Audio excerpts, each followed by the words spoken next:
I'm in the courthouse. Sentencing just ended. Last time I did one of these videos here, a marshal looked at me like he was going to send me back to prison. So Mathew's Bowyer sentencing just ended, and I like to film these, memorialize them, especially as it's fresh in my mind. So as a reminder, the government was asking for 41 months in federal prison. And over the last 2 years, Mathew's done a really good job to mitigate. He accepted responsibility, paid back the $1.6 million. I'm going to talk about that.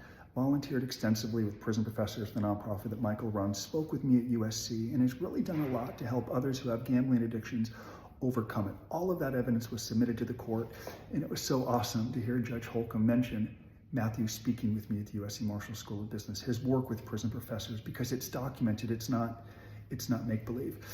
The government was asking for a lengthier prison sentence, departing from the guidelines, in part because of the taxes, right? So there's the bookmaking issue, and Matt's lawyer did a very good job of explaining that, like, people lose $6 to $7 billion a year in Vegas. They are willingly going there to gamble. And I think the government tried to make the argument that people who lost money through Matt's bookmaking operation, he preyed on them. And I think Diane made a very good argument that these were willing executives who chose to bet.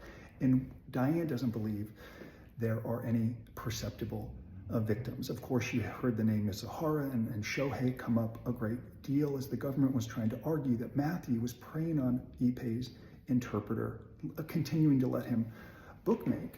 And Mathew didn't know because the wires were coming from Shohei, who he figured at first might have been covering the bets for his friend. Of course, we later learned that Shohei didn't know. That was very clear during this hearing. I knew something that would be an issue in front of Judge Holcomb, and I've been to many of his sentencing hearings, is the tax issue. It had to be addressed. Bookmaking is one thing. As an American, you have an obligation to pay taxes. Mathew underreported. He has since filed his taxes and is making significant payments.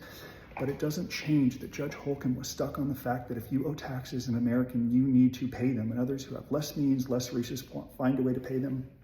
So should you. We encourage all of you. One time I did this, the marshal started walking down.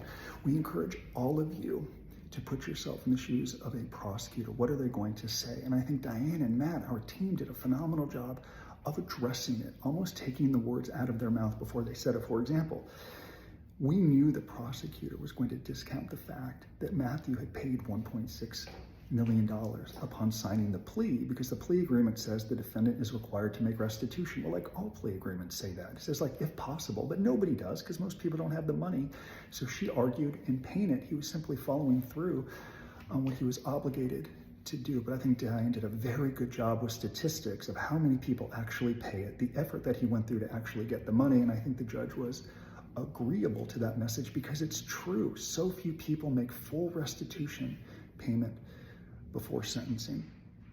There was the issue of the notoriety, and the government argued that because of the notoriety of this case, a sentence of avoiding prison wouldn't be warranted because people are watching. And if he doesn't go to prison, what message does it send to people who engage in bad conduct, right? Like, you're not going to go to prison.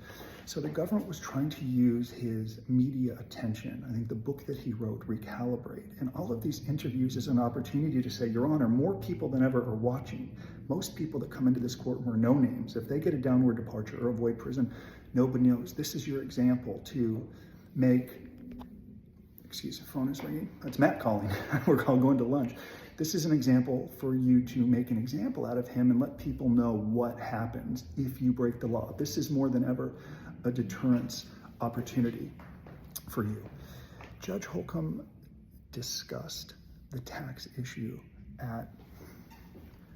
at length, and I knew that the biggest reason he would go get sentenced to prison, and he did, and I'll tell you the number in a moment, was because of the tax issue. Back to putting yourself in the shoes of all prosecutors. They're going to discount you if you pay the money. Even the huge amount of support that Mathew had in the courtroom, 100 people, it was so full, the rest of the people had to go to the jury room downstairs.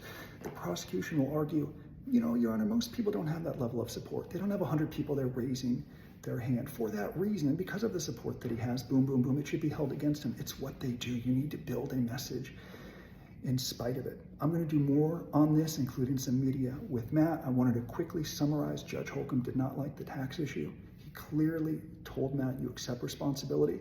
It is clear that he has volunteered and documented what he's learned from this process. He wished him well. He gave him 2 years of supervision, allowed him to self-surrender to Lompoc within 6 weeks. And instead of a 41-month probation recommendation, he was given 12 months and 1 day in prison. And with the new BOP directives that our nonprofit Prison Professors is helping pass, I suspect after 3 or 4 months, he's not even going to go to that halfway house in Garden Grove.